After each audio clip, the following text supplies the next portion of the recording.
नमस्कार, public news देख रहे हैं आप। अयोध्या में भव्य श्री राम जन्मभूमि मंदिर के निर्माण और रामलला की प्राण प्रतिष्ठा के बाद से ही भारतीय राजनीति में एक जबरदस्त बदलाव देखने को मिल रहा है। कल तक जो नेता राम मंदिर के अस्तित्व पर सवाल उठाते थे, जो भगवान राम को काल्पनिक बताते थे या जो राम मंदिर आंदोलन को देश की एकता के लिए खतरा मानते थे, आज वे सभी अचानक राम भक्त बन गए हैं। इस फहरिस्त में सबसे नया और चौंकाने वाला नाम महाराष्ट्र के पूर्व मुख्यमंत्री और शिवसेना यूबीटी प्रमुख उद्धव ठाकरे का है। कहावत है, दुख में सुमिरन सब करे, सुख में करे न कोई। जो सुख में सुमिरन करे, दुख काहे को होए। यह पंक्तियां आज उद्धव ठाकरे की राजनीतिक स्थिति पर बिल्कुल सटीक बैठती है।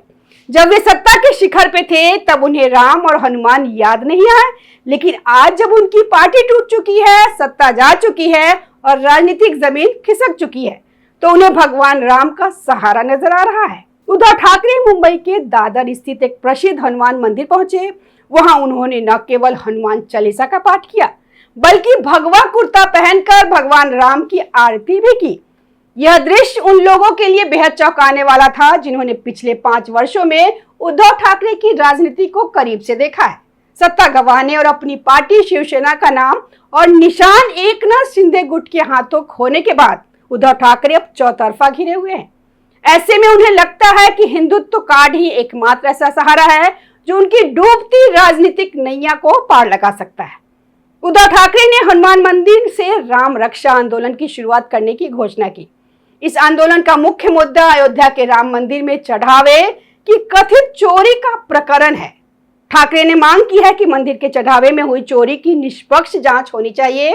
उन्होंने एक बेहद विरोधाभासी बयान देते हुए कहा कि राम को अब रक्षा की जरूरत है। एक मुख्यमंत्री राज्य के नेता द्वारा ऐसा बयान देना न केवल हास्यास्पद है, बल्कि उनकी हताशा को भी दर्शाता है। भगवान राम जो स्वयं पूरी सृष्टि के रक्षक हैं, उन्हें उद्धव ठाकरे जैसे नेता की रक्षा की आवश्यकता भला कैसे हो सकती है। यह केवल राजनीतिक क्रेडिट लेने और हिंदू वोट बैंक को अपनी ओर आकर्षित करने का एक हताश प्रयास मात्र है। अपने भाषण में उद्धव ठाकरे ने उस प्रसिद्ध नारे का भी जिक्र किया, अयोध्या तो झांकी है, काशी मथुरा बाकी है। उन्होंने कहा कि उन्हें चिंता है कि अयोध्या के बाद काशी और मथुरा में क्या होगा। यह बयानबाजी उद्धव ठाकरे के वैचारिक भटकाव को साफ उजागर करती है। जब वे सत्ता में थे तब उन्होंने काशी विश्वनाथ कॉरिडोर के उद्घाटन का मजाक उड़ाया था। आज जब वे विपक्ष में है और उन्हें हिंदू मतों की आवश्यकता है, तो वे काशी और मथुरा की बात कर रहे हैं। काशी का मामला कोर्ट में है और वहां मंदिर निर्माण का कार्य जारी है। मथुरा में कृष्ण जन्मभूमि का मामला भी कानूनी प्रक्रिया के अधीन है। उत्तर प्रदेश के मुख्यमंत्री योगी आदित्यनाथ स्पष्ट कर चुके हैं कि मथुरा में भी न्याय होगा। ऐसे में उद्धव ठाकरे की यह चिंता केवल राजनीतिक ढोंग प्रतीत होती है। उद्धव ठाकरे की वर्तमान राम भक्ति को समझने के लिए 2019 के घटनाक्रम को याद करना अत्यंत आवश्यक है। 2019 के महाराष्ट्र विधानसभा चुनाव बीजेपी और शिवसेना ने मिलकर लड़ा था। जनादेश इस गठबंधन के पक्ष में था, लेकिन मुख्यमंत्री पद की लालसा में उद्धव ठाकरे ने अपने पिता हिंदू हृदय सम्राट बालासाहेब ठाकरे की विचारधारा को तिलांजलि दे दी। उद्धव ठाकरे ने बीजेपी का साथ छोड़कर एनसीपी और कांग्रेस के साथ हाथ मिला लिया, उन पार्टियों के साथ जिनके खिलाफ बालासाहेब ठाकरे ने जीवन भर लड़ाई लड़ी थी। सत्ता पाने के लिए उद्धव ठाकरे ने हिंदुत्व का मुद्दा छोड़ दिया और सेक्युलर बन गए।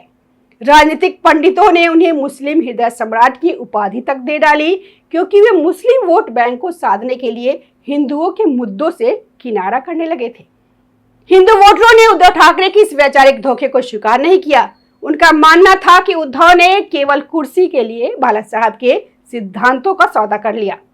आज उद्धव ठाकरे की जो दुर्गति हुई है, पार्टी का टूटना, विधायकों का साथ छोड़ना और सत्ता का जाना, यह उसी वैचारिक परित्याग का परिणाम है। जब 22 जनवरी 2024 को अयोध्या में राम मंदिर की प्राण प्रतिष्ठा का ऐतिहासिक कार्यक्रम हुआ तो पूरा देश राममय था, लेकिन उद्धव ठाकरे और उनकी पार्टी ने इस कार्यक्रम का बहिष्कार किया।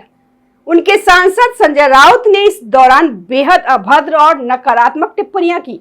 भगवान राम के प्रति उनकी यह नफरत उस समय साफ देखी जा सकती थी।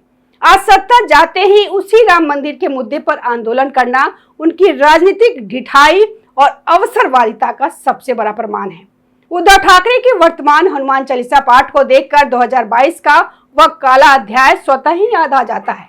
जब वे महाराष्ट्र के मुख्यमंत्री थे, उस समय अमरावती की निर्दलीय सांसद नवनीत राणे और उनके पति ने घोषणा की थी कि वे उद्धव ठाकरे की आवास मातोश्री के बाहर आकर हनुमान चालीसा का पाठ करेंगे। एक मुख्यमंत्री के रूप में उद्धव ठाकरे का फर्ज था कि वे कानून व्यवस्था बनाए रखते, लेकिन उनके अहंकार ने कुछ और ही तय कर दिया। नवनीत राणे को हनुमान चालीसा का पाठ करने से रोकने के लिए उद्धव सरकार ने पूरी ताकत झोंक दी। नवनीत राणे और उनके पति को गिरफ्तार कर लिया गया और उन पर राजद्रोह जैसे गंभीर धाराएं लगाई गई।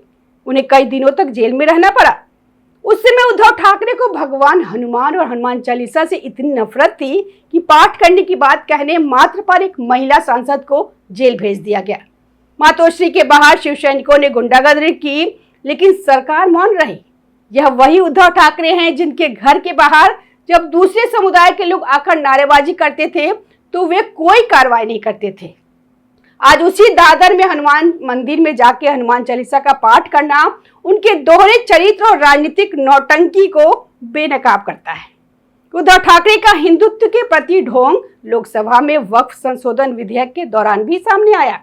केंद्र सरकार वक्फ बोर्ड की असीमित शक्तियों को कम करने और उसमें पारदर्शिता लाने के लिए एक कानून ला रही है। यह कानून हिंदुओं की जमीनों, मंदिरों और गांवों को वक्फ बोर्ड के अवैध कब्जे से बचाने के लिए अत्यंत आवश्यक है। लेकिन उद्धव ठाकरे ने अपने सांसदों को निर्देश दिया कि वे इस विधेयक के खिलाफ वोट करें। सूत्रों के अनुसार उनके सांसद इस विधेयक का समर्थन करना चाहते थे, लेकिन उद्धव ने उन्हें 5 बार फोन करके पार्टी व्हिप का पालन करने और विधेयक के विरोध में वोट डालने के लिए मजबूर किया। एक तरफ वे खुद को हिंदू रक्षक बताते हैं और दूसरी तरफ वे उस कानून का विरोध करते हैं जो हिंदुओं के हितों की रक्षा करता है। यह स्पष्ट करता है कि उनका असली एजेंडा केवल मुस्लिम वोट बैंक को खुश रखना है और राम भक्ति केवल एक मुखौटा है। उद्धव ठाकरे की राजनीति के पतन में उनके सांसद और प्रवक्ता संजय राउत की भूमिका अत्यंत महत्वपूर्ण है। संजय राउत अपनी अभद्र भाषा, गाली गलौज और सफेद झूठ बोलने के लिए कुख्यात हो चुके हैं।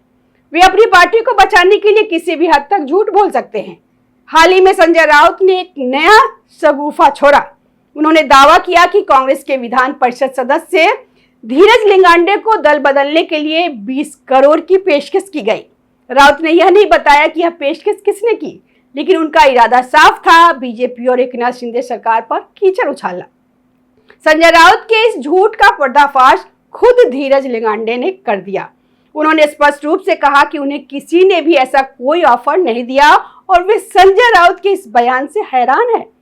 यह घटना साबित करती है कि संजय राउत केवल भ्रम फैलाने और झूठ के सहारे अपनी डूबती पार्टी को बचाने का असफल प्रयास कर रहे हैं। उद्धव ठाकरे अब चाहे भगवा कुर्ता पहने, हनुमान चालीसा पढ़े या राम रक्षा आंदोलन चलाए, जनता उनके असली चेहरे को पहचान चुकी है। उन्होंने सत्ता के लिए जिस तरह से हिंदुत्व और अपने पिता की विचारधारा से गद्दारी की, उसे हिंदू समाज कभी नहीं भूलेगा। बीजेपी और उद्धव ठाकरे की राजनीति में यही मूल अंतर है। बीजेपी जब 2 सीटों पर थी तब भी राम मंदिर उसके एजेंडे में था। जब वह 283 और फिर 330 सीटों पे पहुंची तब भी वह अपने संकल्प से नहीं डिगी। राम मंदिर निर्माण के लिए बीजेपी ने अपनी कई राज्य सरकारें कुर्बान कर दी, लेकिन अपना संकल्प नहीं छोड़ा। दूसरी ओर उद्धव ठाकरे ने केवल 2.5 साल के मुख्यमंत्री की कुर्सी के लिए राम मंदिर का विरोध किया, हनुमान चालीसा का विरोध किया और पालघर के संतों की हत्या पे मौन साध लिया। आज सत्ता जाते ही उन्हें राम याद आ रहे हैं। यह उनकी आस्था नहीं बल्कि सत्ता पाने की हताशा है। अयोध्या के राम मंदिर में चढ़ावे की चोरी एक गंभीर मामला है और दोषियों को सख्त सजा मिलनी चाहिए, लेकिन इसका मतलब यह नहीं है कि उद्धव ठाकरे जैसे रामद्रोही नेता इस मुद्दे का राजनीतिक क्रेडिट लेने आ जाए। असली शिवसेना अब एकनाथ शिंदे के पास है, जो बीजेपी के साथ मिलकर बाला साहब की विचारधारा को आगे बढ़ा रहे हैं। उद्धव ठाकरे की शिवसेना मुस्लिम परस्त शिवसेना बन चुकी है। जनता ने यह तय कर लिया है कि राम का नाम लेने से पाप तो धुल सकता है, लेकिन राजनीतिक नैया पार नहीं लग सकती। उद्धव ठाकरे को उनके कर्मों का फल मिल रहा है और आगे भी मिलता रहेगा। अभी के लिए इतना ही। अगर वीडियो अच्छा लगे तो कमेंट करें, लाइक करें, शेयर करें और चैनल को सब्सक्राइब जरूर करें। जय हिंद, जय श्री राम। ताज़ा खबरों से जुड़े रहने के लिए हमारे चैनल को सब्सक्राइब करें और बेल आइकन को दबाना ना भूलें ताकि हर खबर की नोटिफिकेशन आपको मिलती रहे।